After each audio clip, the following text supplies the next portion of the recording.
Hello there guys, it's Mafdominus and today I'm going to be talking about the Mafdominus movie because it's been 5 years since I released the Mafdominus movie. It's kind of crazy to think that it's been that long. Now, the Mafdominus movie, for those of you who don't know, because this does have significantly less views than the Maf Super Mario Logan movie, the Mafdominus movie was basically kind of my response to Logan's inability to release the Super Mario Logan movie. So let me give you a little bit of a history lesson. Back in around 2016, Logan announced the Super Mario Logan movie as a celebration of 1 million subscribers, and it was basically going to be an hour-long movie based off Super Mario Logan. It was going to be released on YouTube, and we were all hyped for it. But then the movie got delayed, and delayed, and delayed, and it seemed like Logan just wasn't in any rush to be completing the movie. This made a lot of fans quite upset because Logan was promising us that the movie was going to come out, and yet it kept getting delayed. Now, years later, we would find out the reason why it kept getting delayed was because of production issues, such as Lavelle couldn't be coming into voicing his characters. Logan and Zeke got into some personal issues that led to Zeke no longer wanting to film with Logan ever. We didn't find out about these production problems until like a year later, but by then it was too late because Logan did not release the movie, so everybody was just kind of let down. So as the footage says here, from the mastermind of me, I basically decided to pull a Monkey Jones and basically say, Logan, it shouldn't be this hard to make a plush movie. Like, when it comes to making movies, it can be pretty difficult because you have to deal with actors, special effects, and all that. But here, this is plush videos. It's gotta be like the easiest movies to do. And to prove my point, I went out of my way to announce the Mafdominus movie, and it went into production in 2018. Now, the Mafdominus movie was based off of me. Well, kind of. There is a lot of personal stuff in there, but for the most part, it is a movie based off the YouTube channel of Mafdominus, featuring the Indominus Rex, who is called Mafdominus, but lore-wise, he's supposed to be the son of the original Indominus Rex from Jurassic World. At least that's the lore. So when it comes to the story of the Mafdominus movie, I basically had to use what was already established on the channel, as well as some inspiration from my own personal life. For example, the Mafdominus character, he's based off me. Not just because I personally voiced him, but also because he's supposed to be like a self-insert of me. He's got my personality, or at least kind of like that cynical personality I had at the time. So, yeah. I guess technically I'm a scaly, even though I really don't want to be associated with those kinds of fandoms. But, yeah, so Mafdominus obviously supposed to be my character that represents me for this story. He is the main character after all. It is called the Mafdominus Movie, so it's essentially the me movie. There's also Zilla. He's played with a 1998 Resora's Godzilla puppet. It's actually quite funny how I managed to get my hands on the Zilla puppet. It was around 2017, my friend who plays Mr. G. Reaper in the movie basically bought the puppet on eBay, and he wasn't quite satisfied with it, and I ended up playing with it a lot because, you know, I was a bit of a man-child, even though I was only 14, so I guess a teenage child? I don't know, but the point is, I was enjoying playing with that puppet, so he just decided to give it to me.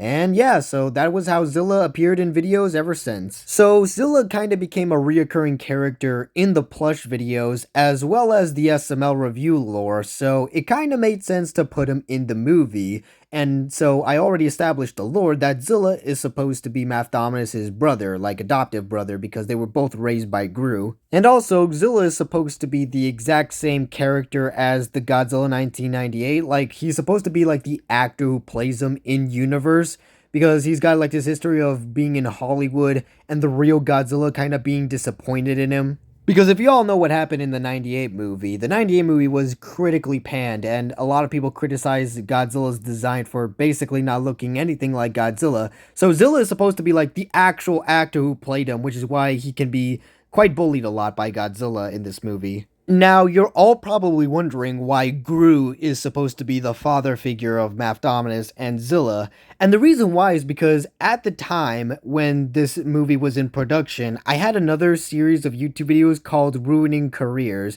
and what that series was basically is basically like a commentary series where I look at smaller YouTube channels and basically criticizing them, hence ruining their career.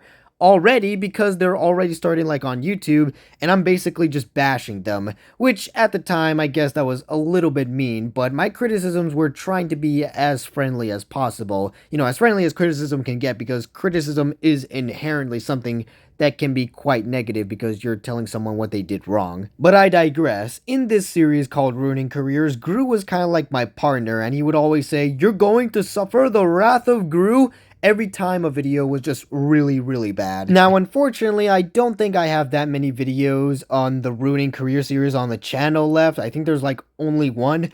But at least you now understand where Gru came from. He was supposed to be a character for that series, but then he just kind of merged in with the SML review lore, and that is how he got into the movie. He is the father figure of Mafdominus and Zilla, and I guess spoiler alert, but this movie has been out for 5 years now.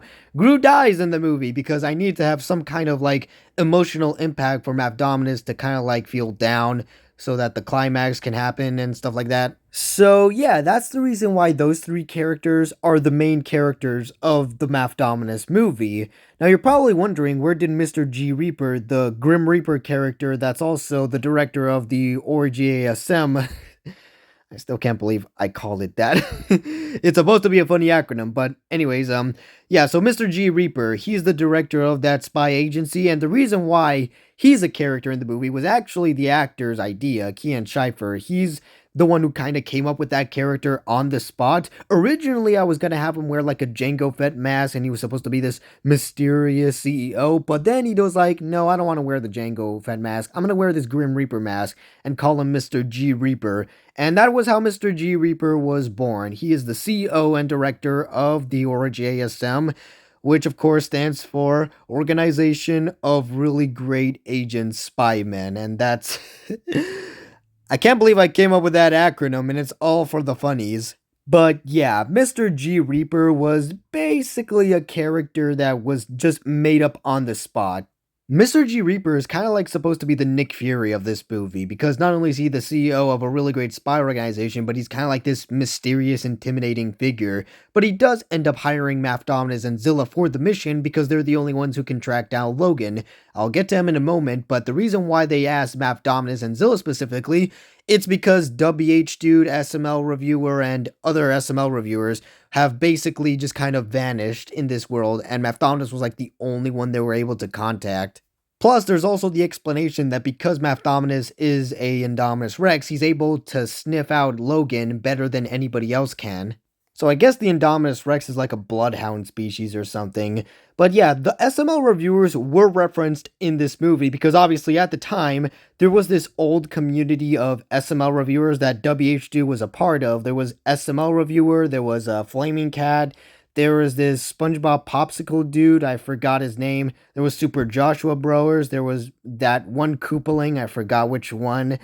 And I remember there was like this whole friend group that we called a community of SML reviewers.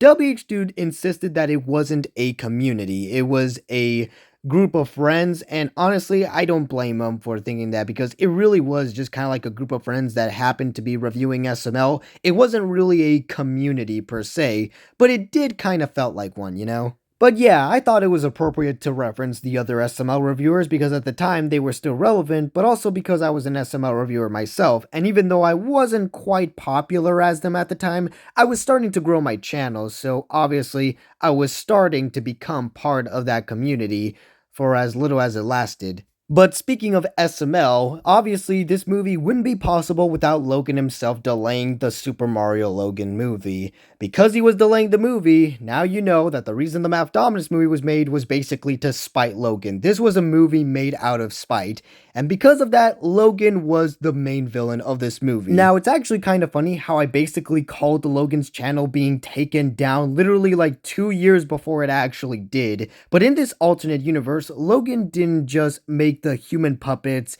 and replace his channel with them. Instead, he became evil. He became insane. He broke up with Chili, or I think Chili cheated on him, because if Chili cheated on him in this movie, then that would also call another thing. Oh my god, this movie could actually predict the future, because it's just... I guess Logan's just that predictable, I guess. But anyways, the point is, Logan in this movie, in this alternate universe, became insane. And so he stole like this portal machine that was supposed to take him across the multiverse to find a universe where his channel is still around. And obviously, what made him evil was that he was willing to kill anybody who would stand in his way. And obviously, opening a portal to another universe could destroy this one, but Logan obviously didn't care. So, yeah, Logan's pretty evil in this movie, but obviously, he's supposed to be a caricature of the actual Logan 30-acre, which obviously, Logan 30-acre isn't evil. He's a person, he's got his flaws. So, making him the villain of this movie seemed a little too harsh in hindsight. But I still think it was kind of an appropriate villain because the entire movie was made out of spite of him, so it kind of made sense to make him the villain. But maybe I shouldn't have made him as evil, or maybe I'd given him a redemption arc instead of making him get eaten by a T-Rex and... Oh my god, I can't believe I actually put that in the movie where the T-Rex did some very sus things to Logan, let's just say. So I've talked about the characters of the Mafdominus movie, but what about the actual story? Well, the story of the Mafdominus movie is pretty basic. Mafdominus is depressed because his YouTube channel was taken down, and so he kind of goes into this very depressive state where he doesn't want to get out of bed, but then he gets hired by the Orgy ASM in order to go out and find Logan. Even though he kind of doesn't want to, he's basically one of the only people, or dinosaur in this case, that could actually save the world. So he basically does what he has to do for the sake of the world. And obviously, Logan and Mafdominus are kind of foils to each other. Mafdominus is depressed because he lost his YouTube channel, but unlike Logan, he doesn't turn evil. He doesn't want to go out of his way to hurt people to get his YouTube channel back, which is what makes Mafdominus and Logan different. Mafdominus is the good guy, because he just stayed depressed while Logan went too far. And I made it like that because I thought it was a pretty cool yin and yang type of, situation where one clearly did something differently than the other in the exact same situation, which was their YouTube channels being taken down by YouTube. Also, the whole YouTube got taken down by net neutrality thing, that was a thing that happened all the way back in 2018. I remember net neutrality was this like scary thing where everybody was worried that YouTube channels would get taken down and stuff. And while thank God that didn't happen, and net neutrality ended up being something kind of minuscule in the long run, I'm sure it had its effects, but like, I don't think I was affected too much, at least from my experience. But yeah, I remember everybody was scared about this whole net neutrality thing, and that's why I put it in the movie. I put it in the movie to say, hey, look, net neutrality destroyed YouTube, and something like that. Now, ironically enough, this makes the movie outdated because now nobody knows what net neutrality is because that was huge back then, but not anymore. So here's a lesson that I learned from that Mafdominus movie because of this. Don't try to make your movie dated, okay? If something happens at the time of the movie, just ignore it, okay? Because it's probably going to become outdated in the future, in the long run. Because while I still like a lot of aspects about the Mafdominus movie, the fact that it has the net neutrality thing as a plot point was kinda... yeah, it just makes the movie outdated. Actually, there's like a lot of problems with the Mafdominus movie because if there's anybody who can criticize the movie, it's the guy who made it. And I'm gonna be the best critic of this movie because there's definitely a lot of problems with it. For starters, the movie was edited on Viva Video. For those of you who don't know, Viva Video is an app on your phone that you can use to edit videos and stuff like that. And I used that to edit the entire movie. But let me just say this right now, Viva Video is a crappy editing software, right? It is a crappy editing app that nobody should use. But at the time, it was basically like the best one that I could use on my phone. And at that point, I was using it for all of my videos. So when I use it for my videos, it was kind of all right. You can tell I was using a very primitive editing software, but that was kind of the charm of Mafdominus, you know? I used very primitive editing softwares to make videos because that was kind of my style. You know, this crappy video style was, well, the thing that made Mafdominus so memorable. But when you're using that to edit an entire movie, yeah, there's a lot of problems, including like, how crusty the movie looks. It doesn't really look all that HD.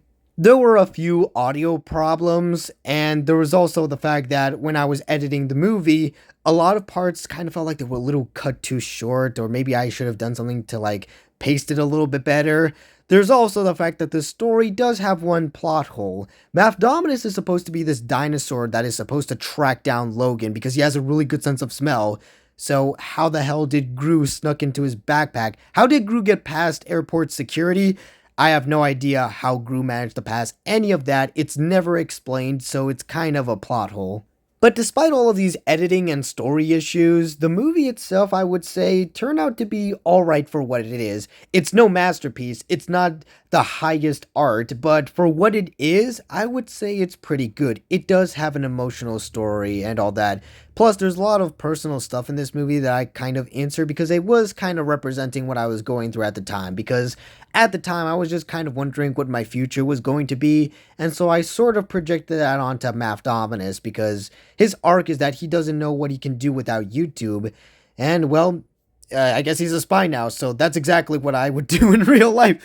So obviously not one-to-one with real life. But yeah, there was a lot of personal stuff going into this movie, and I had a lot of fun making this, you know. I went to El Salvador, my home country, to film for this movie, and I referenced a lot of things that I liked, like Godzilla, Jurassic Park. Also, Hazbin Hotel makes a cameo in this movie like a year before the pilot came out. So this movie was already doing the verbal ace thing before it was cool.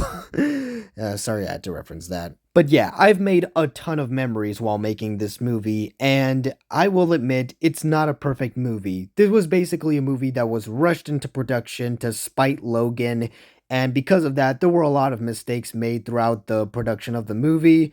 But you know what? I'm glad I made those mistakes.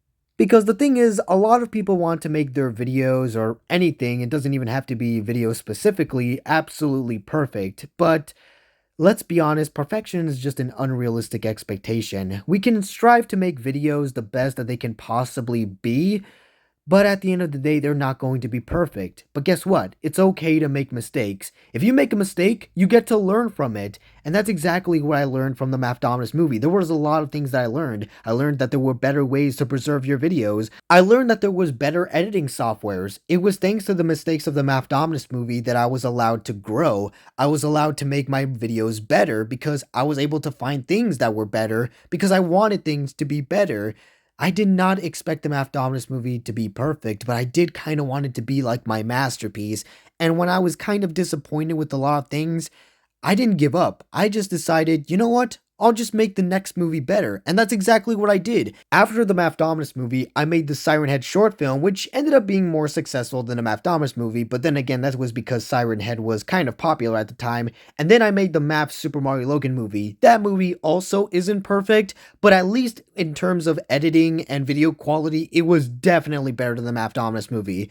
And I'm still learning. I'm still learning how to make better movies. And hopefully the next movie I'm making, which is Mario vs. Jeffy, turns out to be probably the best one out of the movies I've made so far. But you'll have to wait and see. For now, the Mafdominus movie, while it isn't a perfect movie, I still like the story that I came up with, and I'm glad I managed to do the movie the way it is right now. Not only because it made a lot of people laugh, it made a lot of people cry, but it also made me learn a thing or two. And I'll always look back on the experience of making this movie very fondly, in the half a decade that it currently exists. Tell me why I'm stuck as a virgin with red